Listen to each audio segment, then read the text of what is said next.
Bien, hermanos, damos gracias a Dios. Ya en cuanto sacan los hermanos vamos a cerrar. Muy interesante que hoy estuvimos hablando en los anuncios acerca de pelear la buena batalla y encontramos que la manera de pelear es la oración. Y eso está muy relacionado con lo que nosotros vamos a hablar hoy, que es aprender sobre la oración. El sermón de esta tarde está basado en un pasaje de Crónicas. Crónicas es un libro muy interesante. El tema central de Crónicas es el pacto de Dios con David. El pacto de Dios con David. Hay una serie de capítulos ahí que muchas veces no nos animamos a leer. Varias generaciones. Si usted va a Crónicas y busca el capítulo 1, usted se entera que Crónicas es un libro que habla abundantemente de genealogías. Entonces, el asunto acá es que Crónicas está dándonos a conocer que la genealogía de Israel inicia se puede rastrear hasta Adán, es lo que está queriendo. Recuerden que siempre las reconstrucciones, una parte importante cuando uno reconstruye es buscar la base y la raíz. Por ejemplo, cuando nosotros nos queríamos escapar de Cuba porque estábamos presos en el comunismo, una de las cosas que todos hicimos fue buscar qué familiar español tuvimos, porque España lanzó una ley y dijo: todos los que sean nietos o descendencia de españoles, nosotros le vamos a dar la ciudadanía y pueden venir a vivir a España. Y como Cuba fue conquistada y colonizada por los españoles, aquello pues se convirtió en algo viral, era algo viral. ¿Por qué razón? Bueno, es increíble porque fíjese cómo cambian los tiempos. Los patriotas de mi país murieron fajados con los españoles. Y ahora resulta que aquellos españoles que nosotros matamos son los que necesitamos ahora para irnos del país. Lo cual significa que si los patriotas se despiertan, se vuelven a morir. ¿No? Así es la vida. Así es la vida. Entonces los españoles, tú por ejemplo ibas a la embajada y decías: yo tengo un tatarabuelo que es español. ¿Cómo se llama? Fulano de tal. Huyó en la guerra en España y vino al Caribe y vino y qué sé yo. Y entonces tú rastreabas eso y construías tu árbol genealógico y eso te proporcionaba el pasaporte y te librabas del comunismo. El comunismo es algo que hay que exterminar en el mundo. El comunismo es algo apestoso. Se los digo yo que viví en el comunismo casi toda mi vida. Porque cualquiera puede tener cualquier tipo de criterio de un libro, de una revista o de una utopía, pero yo lo viví. Y todavía hay gente de mi país que lo vive. Y ahora mismo mi país está en la parte de Santiago de Cuba está levantada y se quieren fajar con el gobierno. Ya por fin se quieren fajar con el gobierno. Porque ya no hay más, ya no se aguanta más, ya se están muriendo de hambre. Entonces, acá pasa algo parecido. Acá lo que pasa es que David está recibiendo un pacto de Dios y Dios está entonces trayendo a Israel, que ha estado vagando, que ha estado en idolatría, que ha estado perdido, que ha estado pasando hambre, trabajo, ha estado conquistado, esclavizado. Dios lo está trayendo ahora a sus raíces de nuevo. Y la manera de traerlo a sus raíces es mostrar la descendencia que ellos tienen desde Adán. Y comienza entonces el libro de Crónicas, si ustedes lo ven en el capítulo 1, versículo 1, fíjense qué interesante. Léanlo para que ustedes vean. Esto es como un nuevo Génesis. Dice: Adán, Set, Enos, Cainán, Mahalaleel, Jared, Enos, Matusalén, Lamec, y después descendientes de los hijos de Noé, descendientes de Sem, y así vienen todos los descendientes. Por supuesto, todos aquellos que tuvieron algún tipo de relevancia, ¿verdad? Todos los descendientes. Y aquí hay descendientes que algunos hicieron cosas agradables a Dios y otros que hicieron cosas no agradables a Dios. Con esa base y leyendo las genealogías, nosotros encontramos un pasaje que llama poderosamente la atención. Hace 10 años atrás, o quizás 15 años, un pastor pentecostal escribió sobre esto un libro, y ese libro se convirtió en algo viral.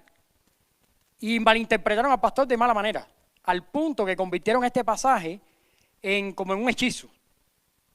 O sea, interpretaron esto tan mal que la gente llegó a la conclusión y empezaron a enseñar que si las personas eran capaces de hacer y decir las palabras de esta persona, íbamos a tener los mismos resultados que tuvo esta persona. Y entonces, por supuesto, eso causó una división en el mundo cristiano. Por un lado, se animaron algunos, le llamaron la oración de Jabes a esta persona llamada Jabes. Por un lado, algunos se animaron a que lo fundamental era rescatar la oración de Jabes para que se manifestara Dios en tu vida. Y se convirtió en un conjuro, se convirtió en algo que tú tenías que aprenderte de memoria, se convirtió en la predicación de todos los púlpitos toda la semana, se convirtió en programas de radio y aquello fue tremendo. Por otra parte más conservadora, entendió esto de otra manera y dijo, primero, el personaje principal aquí no es Jabes, es Dios. Segundo, aquí la importancia de este pasaje está relacionada con la oración, no con la vida de Jabes. Y no importa lo que dijo ni lo que quería. Lo importante es que este pasaje nos muestra algunas cosas relacionadas con la oración. 15 años después, yo me animo a venir acá a compartir con ustedes un poco acerca de esto y aprender algunas claves de la oración que están en este pasaje. Porque la culpa no la tenía el pasaje, la culpa la tenía las interpretaciones que le dieron a los pasajes. Por supuesto que mientras en esta parte del cristianismo, la oración de Jabes se convirtió en la medicina, en los conjuros y en todo, de todos los días, en esta parte reaccionamos de una forma totalmente opuesta, pero también extrema. Casi tachamos a eso de la Biblia. Lo relegamos a un segundo plano, quisimos borrarlo, quisimos olvidarlo y no, fíjense, busqué en internet a ver si encontraba ¿cuántos pastores bautistas o de otras denominaciones conservadoras han predicado de esto? Y casi no hay nada. Porque la gente dijo, no, esto no lo vamos a hablar nunca. Pero yo creo que ambas cosas son equivocadas. Yo creo que nos haría bien en esta tarde aprender sobre la oración. Porque hay una realidad y es la enseñanza que yo quiero traer en esta tarde. La oración enfocada en Dios trae solidez y madurez a la vida del pueblo de Dios. La oración enfocada en Dios. ¿Qué es una oración enfocada en Dios? Una oración que por supuesto Jesús nos enseñó. Una oración que aunque ocupa diferentes necesidades, tiene espacios para las alabanzas, para la glorificación de Dios.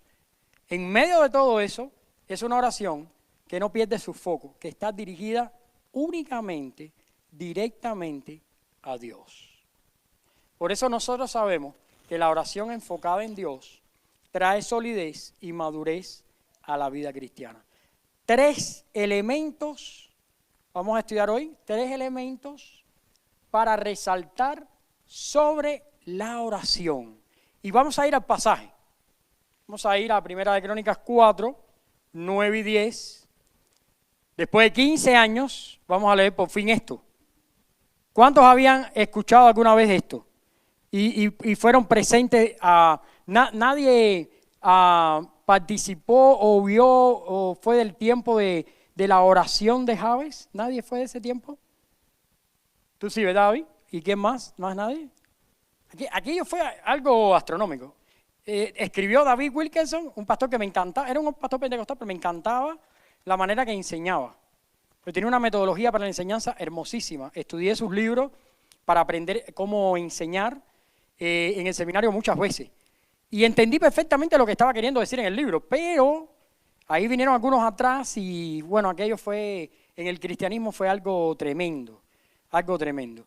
cambiamos a Jesús por Jabes, cambiamos el Padre Nuestro por la oración y con la misma aquello fue la destrucción.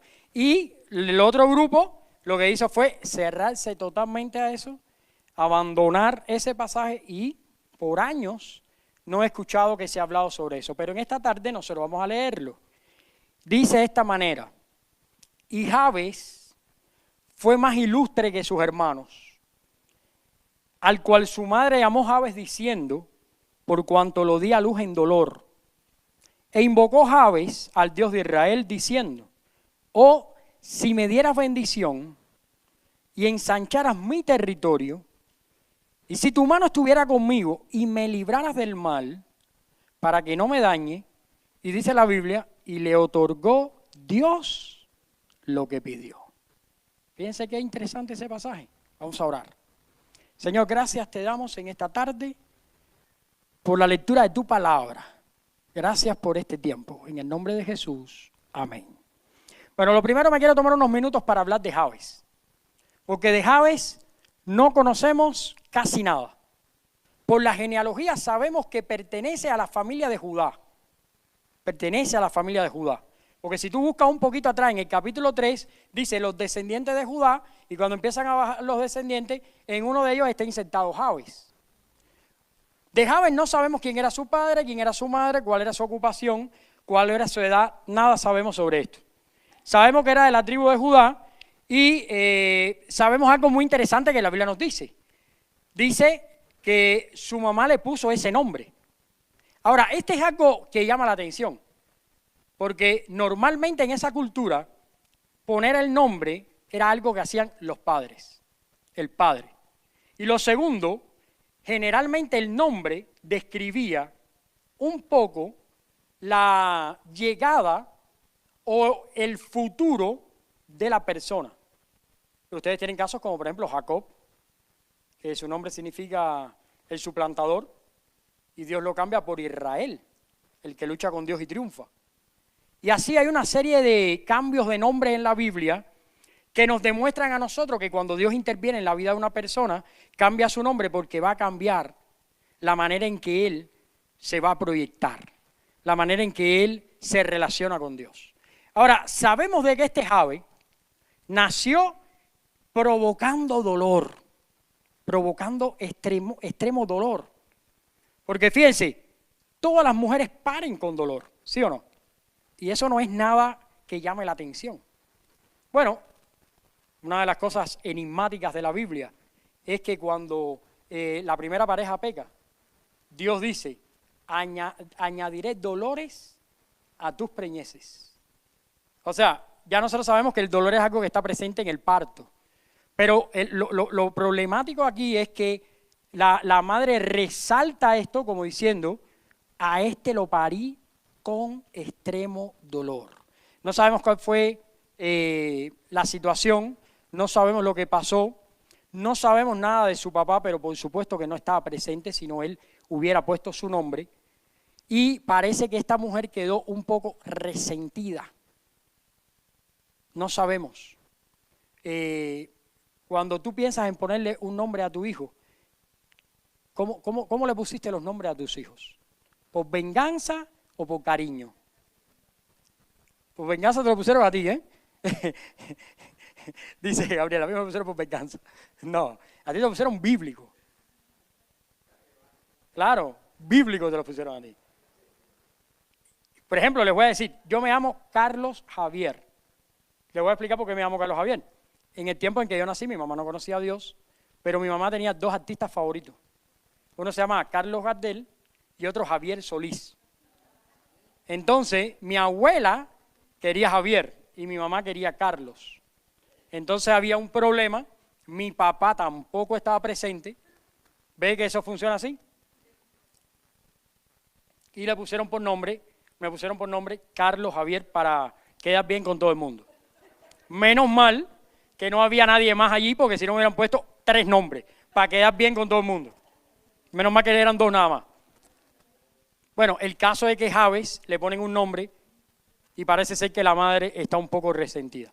Ahora, la Biblia, cuando nos describe a Jabes, nos describe algo que nos llama la atención. Este es alguien que nace con dolor, este es alguien que produce dolor, pero dice la Biblia en el siguiente versículo, que miren lo que dice en el otro versículo. Al principio dice, fue más ilustre que sus hermanos.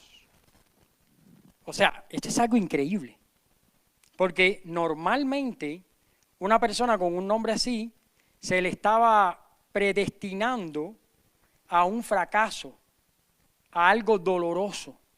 Pero dice aquí la Biblia que este fue más ilustre. Pero no se dejen engañar por esa palabra. Es una palabra traducida que yo en el español, aquí entre tantas culturas que somos, no sé cómo usted aprecia esa palabra, pero para mí, en el idioma español, en el diccionario, yo busqué, la palabra significa, en el idioma original, que fue más respetado, que fue más sólido, fue más pesado, no por su carácter, no que tú dices a alguien, no, tú eres un pesado, no, sino que él fue más sólido, fue más estable y fue más respetado que sus hermanos. Fíjense qué interesante. El impacto de este hombre en la familia de Judá fue tan grande que el escritor de Crónicas, en medio de una genealogía de nombres, dijo, voy a mencionar a Jabes. Pero Jabes es tan importante, es tan sólido, que voy a poner ahí lo que Dios hizo con él. Y entonces por eso nosotros tenemos un pasaje como ese. Porque estaba Jabes, un hombre que había sido llamado a ser alguien que iba a sufrir, pero de pronto la Biblia lo describe como alguien que fue más respetado por sus hermanos, más respetado. Ahora, de este pasaje aprendemos 3 elementos, porque ya nosotros sabemos por qué él fue respetado. Él fue respetado porque según la Biblia él se acercó a Dios. Ahora, 3 elementos importantes. El primero, la importancia de la oración como prioridad y vehículo fundamental entre Dios y ¿quién? Y los hombres. Lo primero que este pasaje nos enseña es que no importa de dónde tú vienes, no importa cómo ha sido tu vida hasta el momento, todo puede cambiar si es la voluntad de Dios. ¿Por qué puede cambiar? Porque aprendes a poner a Dios en primer lugar. Fíjense, un hombre respetado, un hombre querido, un hombre sólido, una persona que además es ilustre, dice. Por supuesto que tiene muchas posibilidades. Probablemente tenía dinero, probablemente tenía posesiones, probablemente era considerado. Miren, hay gente que no tiene un kilo, pero tiene un nivel de relación tan grande que es como si fuera millonario. Se codea entre las personas que tienen mucho dinero. Hace poco yo estuve viendo que se enjuició a una persona, una muchacha, que estafó con millones de dólares a mucha gente, porque ella entró en un círculo de millonarios y adquirió un nivel de influencia entre todos ellos, que pedía dinero a uno casualmente para pagar al otro, y fue usando los dineros de todo el mundo. Ella era una persona pobre, alguien que diseñó eso en su mente, y si quieren verlo, está en Netflix. Ahí está el documental, es un documental, porque es de la vida real, por el nivel de influencias tan grande que esta persona tenía. Este hombre debería haber tenido un poder de influencias muy grande, pero sin embargo, él le dio importancia a la oración como vehículo fundamental para, ¿qué? Como un vehículo para relacionarse con Dios. Él le habían pronosticado que todo iba mal, él le habían pronosticado que iba a ser difícil su vida, pero él empezó a usar la oración para relacionarse con Dios. Y ahí nos muestra la primera enseñanza. Por supuesto que esto congenia perfectamente y señala a la vida de Jesús, quien tenía todo el poder y toda la autoridad en su ministerio terrenal, y ahora tiene todo poder y toda la autoridad. Jesús dijo, toda potestad me es dada. Tenía todo el poder posible, pero sin embargo decidió enseñarnos que el vehículo o el vínculo fundamental entre Dios y los hombres es la oración. Y ahí vemos a Jesús largo tiempo orando por las necesidades de él y por las necesidades de todas las personas. Y cuando se levantaba de la oración, bendecía a mucha gente. Le escribí esto que quiero compartir con ustedes. Todo cristiano debe estar en comunicación con su Señor por medio de la oración. Jesús nos dio un ejemplo y nos dio bosquejos de una oración que agrada a Dios. Ahora, ¿por qué la oración es tan importante? 4 cosas que hacen que la oración sea muy importante. Primero, es una oportunidad para compartir tus necesidades con Dios. Es una oportunidad para luchar tu batalla, para descargar tu preocupación en Dios. Por eso es importante. Y fíjense, si usted mira el versículo número 10, ¿qué dice el versículo número 10? Invocó a Dios, o sea, oró, y le dijo esto: si me dieras bendición, si ensancharas mi territorio, si tu mano estuviera conmigo y se me libraras del mal. ¿Estaba preocupado o no? Tenía una preocupación grande. ¿Estaba preocupado o no? Sí, estaba preocupado. Ahora, la preocupación, él la disipó, ¿de qué manera? En oración. Otra cosa que hace importante la oración es que una oportunidad diaria de expresar gratitud a Dios. Algo que muchas veces necesitamos, porque cuando empezamos a agradecer a Dios por las cosas que Él nos da, nos empezamos a dar cuenta cuán bendecidos somos. Porque nunca eres consciente de cuán bendecido eres hasta que no le empiezas a dar gracias a Dios. Yo decía la semana pasada, hay gente que no va a llegar hoy a su casa. Hay gente que tiene a su hijo en el hospital. Hoy, tristemente, yo recibí la foto de alguien que está relacionado con nuestra familia, que está sufriendo un tipo de enfermedad difícil. Y cuando vi su foto, me partió el corazón. Porque parece una persona que ya se refleja en su rostro que está a punto de partir. Se refleja en su rostro. Y yo digo, wow, cuán bendecidos somos. Que tenemos nuestros niños, nuestra familia, nuestra salud, tenemos nuestra iglesia, tenemos nuestro trabajo, tenemos nuestros deleites. Cuán bendecidos somos. Otra oportunidad que nos da la oración es poder tener una plataforma donde puedo confesar pecados y recibir perdón sin necesidad que nadie se escandalice con mi vida. Muchas veces escandalizamos a los demás porque en vez de pedirle perdón a Dios, le estamos contando nuestros problemas a los otros. Entonces la gente lo que se escandaliza, pero Dios no se escandaliza. Tú vas con un pecado brutal delante de Dios y Dios te pone en disciplina y después te perdona. ¿Cuál es la disciplina de Dios? Las consecuencias de ese pecado, por supuesto. Pero el que te perdona, te perdona. Y por último, la oración es un acto de adoración y de obediencia. Y eso lo aprendemos. Porque fíjense, él podía echar mano de sus influencias. Él podía echar mano de su poder. Él podía echar mano de cualquier otra cosa. Aquí la Biblia describe una genealogía de gente que estaba relacionada con él. Pero él decidió mejor ponerse en manos de Dios, rogar a Dios y obedecer a Dios.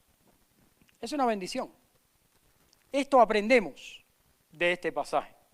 Es una enseñanza muy linda que resalta el valor de la oración en nuestra vida. Porque la oración enfocada en Dios nos hace más sólidos. Usted nunca va a ser un cristiano sólido sin oración. Usted nunca va a ser un cristiano que agrada a Dios sin lectura de la palabra. Porque usted no puede manejar sin piernas y sin haber sacado la licencia. Porque usted va a chocar y si sin piernas el carro no va a arrancar. El carro no va a ir a ningún lugar. Usted necesita las piernas para acelerar y frenar. Y usted necesita el código vial para poder manejar seguro. Entonces necesita oración y lectura. Necesita informarse de lo que Dios quiere y necesita hablarle a Dios. Usted necesita eso. Y eso lo va a hacer más sólidos. Eso lo aprendemos en este pasaje. Eso lo aprendemos en este pasaje. Hay una segunda cosa que aprendemos acá y que quiero compartir. La importancia de enfocar nuestra oración en glorificar a Dios y no en nuestros deseos personales. Miren, quiero que lean el pasaje. Dice, si me dieras bendición y ensancharas mi territorio, si tu mano estuviera conmigo y me libraras del mal. Aquí hay una petición que está relacionada con cosas necesarias que necesita y también con cosas que están relacionadas con Dios. Hoy les enseñamos mucho a las personas que se dirijan a Dios dándole órdenes, como si Dios no debiera bendiciones. Hubo una etapa donde alguien escribió unos libros que decía, no sé si lo ha oído, que en el cielo había almacenes de bendiciones y que Dios estaba esperando que nosotros se las pidiéramos para Él derramarlas. O sea, estábamos poniendo a Dios como ¿quién? Como el esclavo y nosotros como los señores. Habíamos invertido los términos. Porque si en el cielo están todas esas bendiciones y Dios para bendecirnos tiene que esperar que nosotros se lo pidamos. Miren, nosotros nunca le vamos a pedir a Dios que nos bendiga. Si Dios no hace la obra primero en nosotros, jamás nosotros, nuestro corazón por sí solo, no agradece a Dios. Miren, pensemos por un momento. Si la Biblia dice que Él nos amó primero a nosotros, aun cuando nosotros éramos pecadores. Si ahora nosotros tenemos la Biblia, la oración, el Espíritu Santo, los dones del Espíritu, tenemos la palabra de Dios, tenemos todo, y todavía pecamos, ¿cómo vamos a pensar que Dios va a estar esperando que nosotros querramos las bendiciones para dárnoslas? Cuando Dios nos quiere bendecir, nos va a bendecir, porque es su voluntad. Ahora, lo que pasa es que muchas veces hay bendiciones de Dios que nosotros no las tenemos en esa categoría. Hay cosas que nos pasan, que vienen de Dios, que para nosotros no es una bendición. ¿No? Nosotros las calificamos como algo malo. Pero sin embargo es algo que Dios está haciendo en nosotros. Yo he tenido que pasar por dificultades familiares. Dificultades. Donde Dios ha tenido que obrar en la vida de mis hijos y en la vida nuestra. Y algunas veces he tenido la tendencia de quejarme y decir, ¿pero por qué tiene que pasar esto? ¿Por qué a mí? Pero un poquito después entiendo que Dios nos está salvando. Dios nos está haciendo más fuertes. Dios nos está llevando a un mejor nivel espiritual. Dios nos está limpiando nuestro corazón.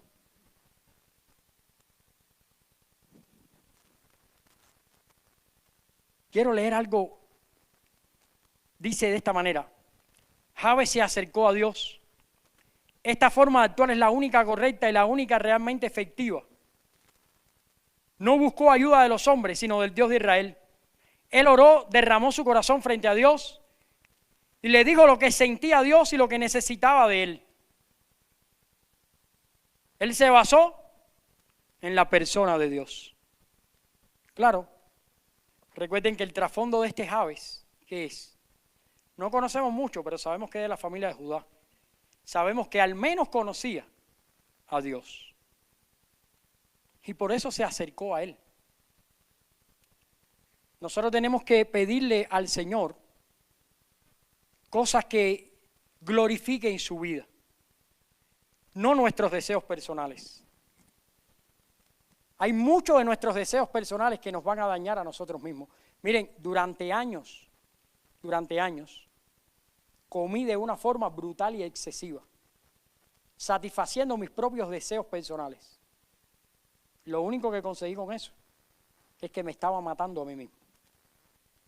Pero piensa el que está en las calles, el que se está drogando. ¿Tú sabes cuánto dura una experiencia de fentanilo? Es algo que ahora mismo se le está dando a los jóvenes y en todos lados se está vendiendo. Eso dura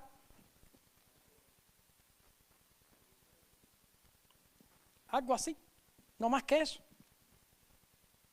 Mira, esos son unos químicos que están además mezclados con un sedante para caballos. En Manhattan hay un barrio que llaman el barrio zombie, donde ahí la gente va a clínica para que les inyecten. ¿Por qué? Porque no los dejan inyectarse por sí solos para que no se pongan sobredosis. Pero ellos han cambiado su vida por 30 segundos de euforia. ¿Sabes lo que pasa en 30 segundos? Cuando usted tiene una relación con una persona, con su esposa, y usted tiene esa relación satisfactoria, carnal, eso le trae a usted un beneficio, una relación, una satisfacción. Pero eso es de corto tiempo. Cuando la gente se hace fentanilo, siente parecido. Pero después el efecto de ese sedante de caballo los deja jorobados por horas. Lo cual trae como consecuencia que no se alimentan, que no toman agua y que lo único que desean es continuar en esa euforia. Y cada vez su cuerpo se va a acostumbrar más.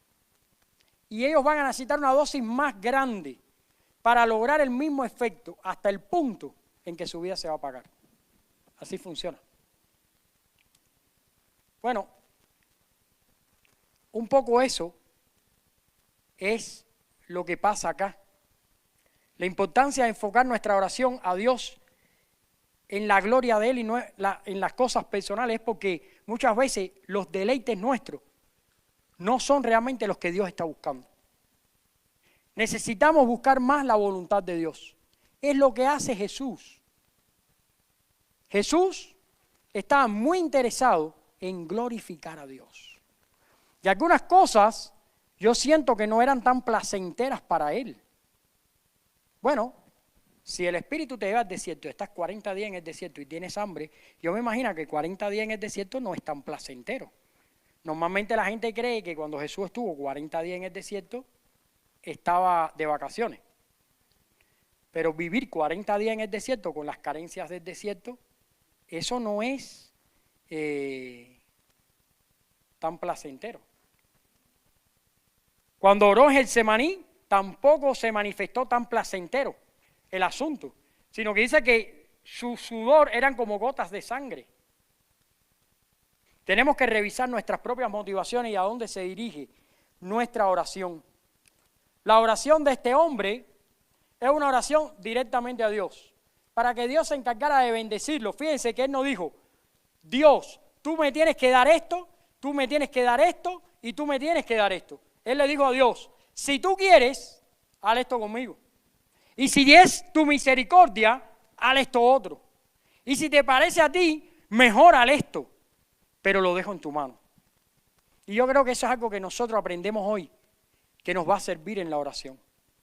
Muchos de nosotros, por supuesto, que tenemos planes, tenemos, yo por ejemplo tengo plan de retiro, quiero saber dónde me voy a retirar. Siempre les digo que me voy a ir a dónde, no, sí.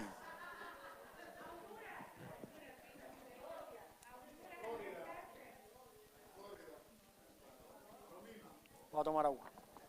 Ese es lo más duro que he oído hoy.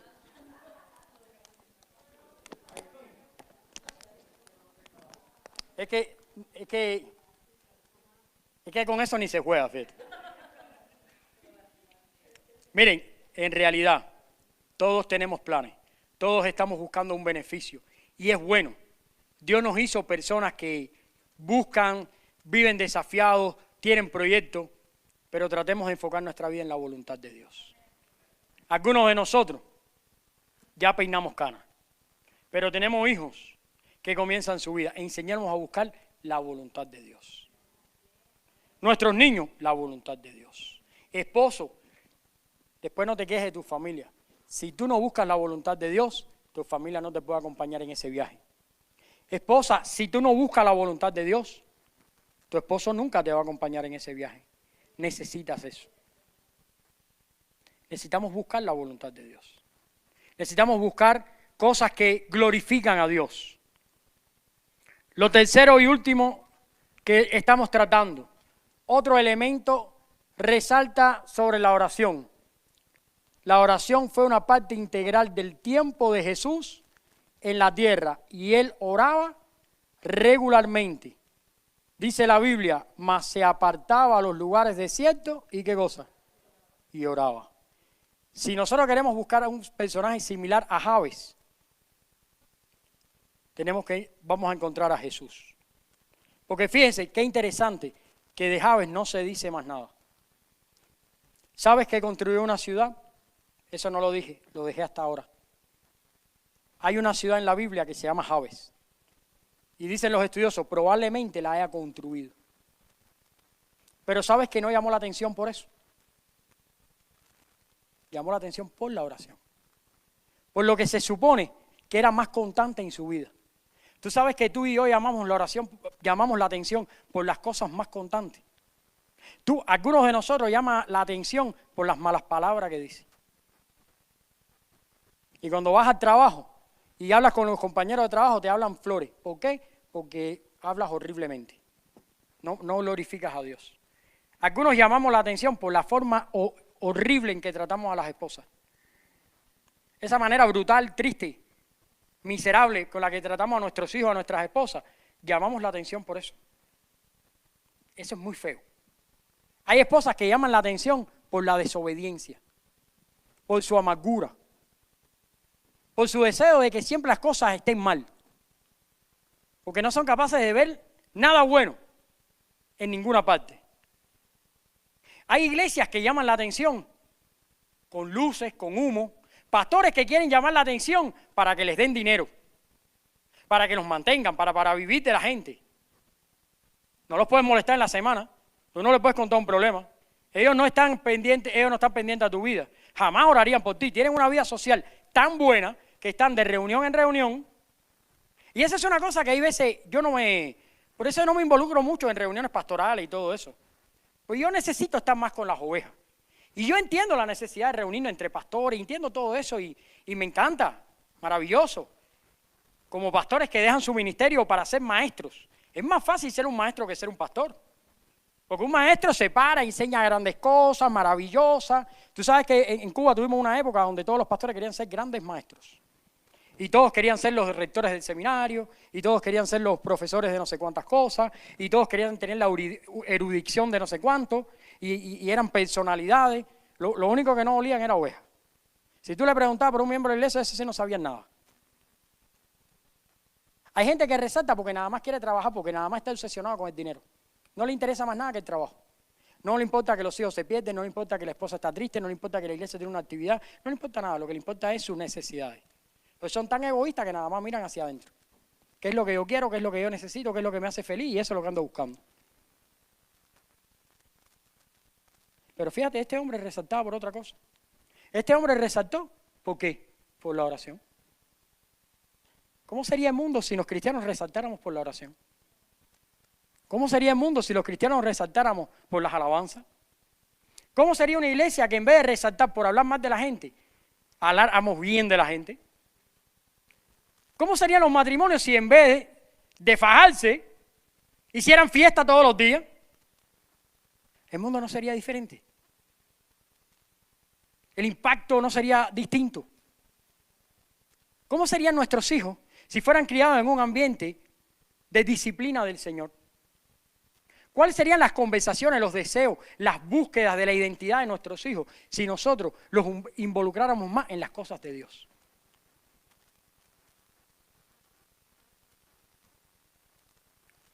¿A quién se quiere parecer tu hijo? ¿Te has preguntado? Eso es algo triste. Esteban, tú tienes un niño chiquito, ¿verdad? Lucha para que cuando crezca se quiera parecer a ti. ¿Eh? Pero con pelo. Dice el hermano. Bueno, está bien. Te voy a decir la verdad. Siempre estamos dando testimonio. Aunque quieras o no. Pero muchas veces el testimonio que damos es pésimo. En vez de dar un buen testimonio. Muchas veces en vez de mostrar a Cristo, escondemos a Cristo de la gente. Por eso cuando yo estaba preparando este sermón, yo dije, no voy a hablar más de Jabes, ni voy a hablar más de esto, voy a hablar de mi Señor. Voy a hablar de Jesús. Porque Jabes es un pequeñito reflejo de la luz de Jesús. de la luz de Dios en su vida. Jabe resalta y llama la atención en una... Fíjense, si usted lee ese pasaje, usted se aburre brutalmente. Es que eso no hay quien lo lea. Porque eso es nombre y nombre y nombre y nombre y nombre. Para leer eso hay que estar preparado. Porque eso hasta el capítulo 6 es nombre y nombre y nombre. Pero en medio de todos esos nombres, el escritor dijo, no, resalta a esta persona. Por esto. Por esto. Por la oración. Mira, tú puedes leer la Biblia y puedes buscar a Jesús de cualquier manera.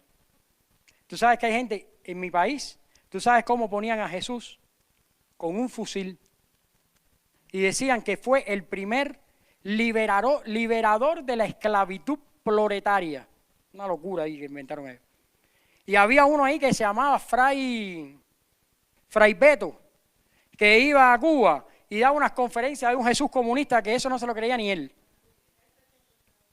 ¿Han escuchado a Fray Beto? Un desastre. Un brasileño. ¿Verdad?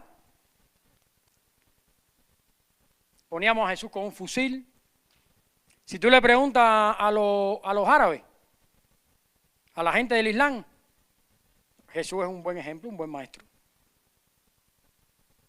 Si tú le preguntas a un testigo de Jehová, Jesús, no, el Hijo de Dios, pequeño Dios, un Dios más chiquito. Si le preguntas a los mormones, más loco todavía, Jesús, no, Jesús es un ser que está con una familia y es un extraterrestre, básicamente un extraterrestre, que vino a las Américas y se fue. Ahora la pregunta es, para ti y para mí, ¿quién es Jesús? Para nosotros, ¿quién es Jesús? ¿Es Jesús el Señor? ¿Es Jesús la persona que se aparta a los lugares y ora y de esa manera nos afecta a nosotros? Si el Hijo encarnado creyó necesario entrar en comunión con el Padre en oración, ¿no crees que es necesario para nosotros? A partir de hoy tenemos que pensar seriamente cómo nos van a distinguir a nosotros, cómo vamos a llamar la atención. ¿Qué van a decir de nosotros? Van a decir, ahí está el pastor, que no hay quien se lo espante, que duerme a todo el mundo por las tardes, que no estudia para los sermones, que tiene un testimonio pésimo, que anda arrebatado. ¿Eso es lo que queremos? Porque miren, lo más lindo es esto, que cuando ustedes me miran a mí, ustedes sean un pastor que tenga testimonio, ¿sí o no? Pero yo también deseo una iglesia que tenga testimonio. ¿Se dan cuenta? Pues yo tengo los mismos problemas que ustedes. Y yo también necesito verlos a ustedes servir a Jesús. ¿Saben por qué? Porque Jesús es el Señor. Y si yo he dedicado mi vida a esto, y les pido que dediquen su vida, no es por mí, es por el Señor. Necesitamos buscar a Dios. Y necesitamos fortalecernos primeramente en oración. Porque cuando nosotros oremos, seremos más sólidos. Quiero concluir en esta tarde. Y quiero hacerlo con estas palabras. La oración es un gran privilegio que Dios por su gracia concede a sus hijos, permitiéndonos poder expresar nuestra sumisión a su voluntad para nuestras vidas. Para tal fin, hay que aprender a orar con humildad, dependencia y expectación de bendiciones que Jabes manifestó. Mira, y yo no te estoy prometiendo acá, como hicieron hace 15 años, que si tú usas las palabras exactas de Jabes, Dios te va a bendecir. Porque ya yo sé por la Biblia que Dios bendice según su voluntad. Y Dios va a hacer la obra en cada uno de forma diferente. Lo que sí yo te puedo asegurar, que si tú te dedicas a la oración, si tú te entregas, vas a crecer. Y tu Señor va a ser una realidad en tu vida. Eso sí es verdad. Eso sí va a ser así. Yo no sé si Dios te va a ensanchar tu territorio, Ojalá que no lo haga. A mí ensanchó mi territorio, ya iba como por la talla 48. Yo ensanchaba mi territorio cada vez más. Yo no sé si te va a dar lo que... No sé. Lo que yo sí sé es que Dios ha prometido que si tú haces su voluntad, Él se agrada. Y ese es nuestro propósito, glorificar a Dios. Alabanza de la gloria de Dios. Quiero concluir con estas palabras con las cuales comencé.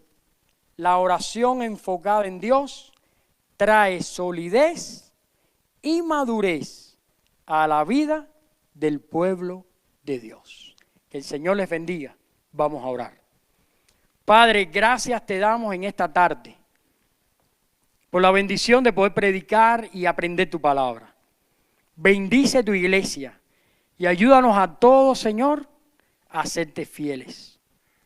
Permite que tu palabra pueda ser practicada por nosotros y que de este pasaje aprendamos la bendición que significa poder orar y poder imitar a Jesús, que es nuestro Señor, el cual nos ha enseñado a orar. En el nombre de Cristo Jesús, amén.